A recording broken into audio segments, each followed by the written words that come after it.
How many car break-ins do you think should be permitted by a teenager until he's punished? For Maryland, we don't know the answer, but it's apparently higher than you could possibly imagine. A 16-year-old boy is accused of breaking into more than 120 vehicles. It was like this all across Laurel. More than 120 victims waking up May 4th to find their car windows smashed. My wallet, everything is gone.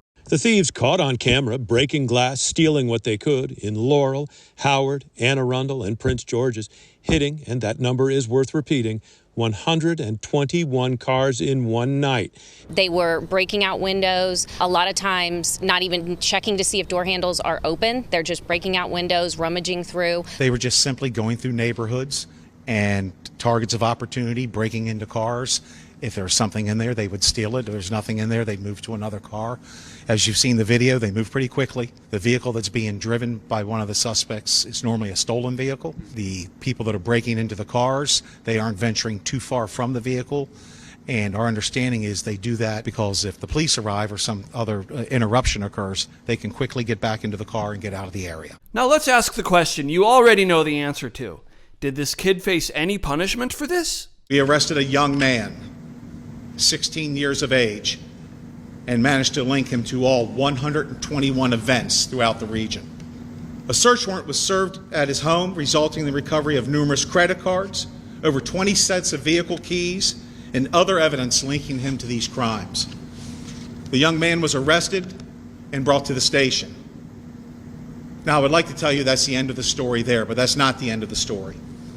Our detectives, with the support of the State's Attorney's Office, contacted the Department of Juvenile Services here in Maryland and requested that the young man be held due to the extent of this crime spree, his extensive damage to the community, and the harm to so many victims. Then, because of his age, the suspect was taken before the Department of Juvenile Services intake unit, where police were told to release him immediately.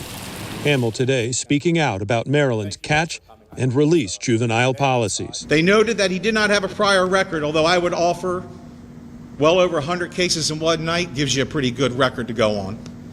That he was not a flight risk, and that these were not violent crimes, as if that lessens the impact on those 121 victims. So yes, 5 hours after we were at his house, he was released back into the community. Look, we're not going to lay every theft from auto in the region on him and his group, but I will note we had 17 the next night. This heat for incidents like this has led all the way to the governor of Maryland, who some Democrats are really hoping will run for president, by the way. Critics are accusing the governor of failing to take aggressive action at the Department of Juvenile Services. DJS Secretary Vincent Schiraldi has long been under fire for failing to hold teenage criminals accountable. His boss is not holding him accountable to do the job that he should be doing. While it's the governor, he says, who has failed to make the tough decisions. He's the leader of the state. He should have made sure that something was done this year during the General Assembly session to deal with this issue.